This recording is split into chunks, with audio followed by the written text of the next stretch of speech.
This session is taught by project management expert and author Joseph Phillips. Joseph has been a project manager since the mid-90s, has managed multi-million-dollar projects, and he's the author of several books on project management. He's a project management professional, a Project Plus professional, and a certified technical trainer. Let's get started. You want to create a strategy to pass the exam on your first attempt. You don't want to be one of those individuals that they have to take the exam 3 times in a year.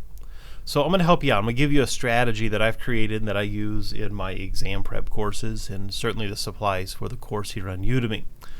So first off, check the exam facts. Go out to PMI.org and just confirm that what I'm saying and what you've read elsewhere and what you think is true is true. It's always great to go to the source and make certain that you understand the process and the facts for the exam. So just go out to PMI.org and they have a section on the PMP, and you can check out all the exam objectives for yourself.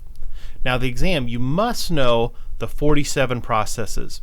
The exam is based on PMBOK 5, so the PMBOK 5th edition, so make certain that you're familiar with that.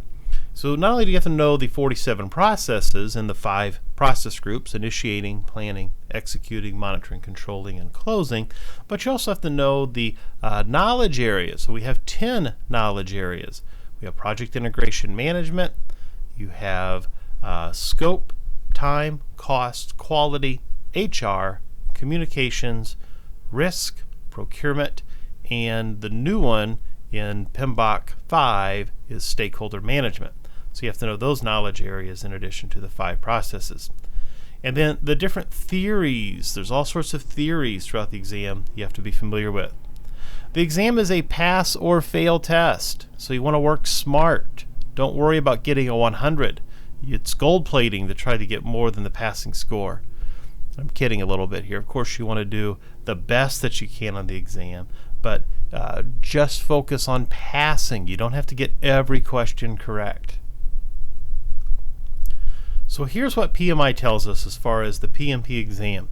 Okay, it's chopped up by the 5 process groups, the domain, the whole test. We have initiating, planning, executing, monitoring, and controlling, and closing. Now, in initiating, 13% of the whole test is on initiating, 24% of the exam on planning, 30% on executing, 25% on M&C, and 8% on closing. So you just do the math there.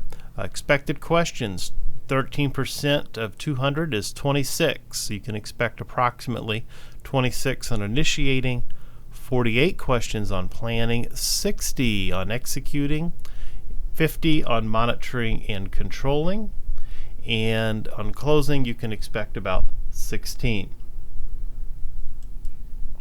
Now let's put the expected number of questions in proportion to the amount of processes you have to know.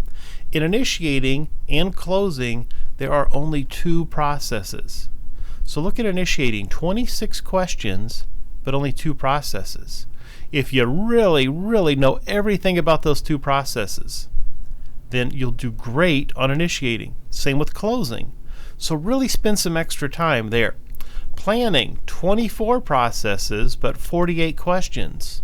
That's a lot of work for only 48 questions. I say only, but look what that's in proportion to. It's about 2 questions per process. So really what you have to know in planning are all of the plans. Now executing, there are only 8 processes, but 60 questions.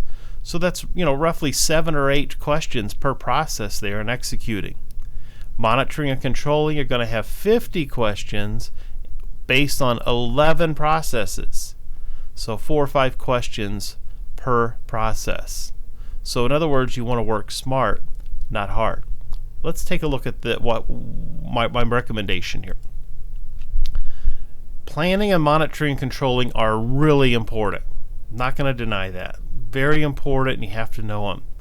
But by working smart, by focusing, really a concerted effort here on initiating, executing, and closing, that accounts for 102 questions.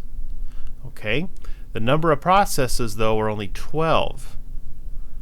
So in other words, you're going to really focus on those 12 processes in your studying efforts. I mean, really, really know inwards and outwards and upside and downside. Know everything there is to know about initiating, executing, and closing. And that'll give you a bigger bang for your buck. Now, I'm not saying ignore planning and ignore monitoring and controlling, but put more effort on these 12 processes than you would on planning and M&C.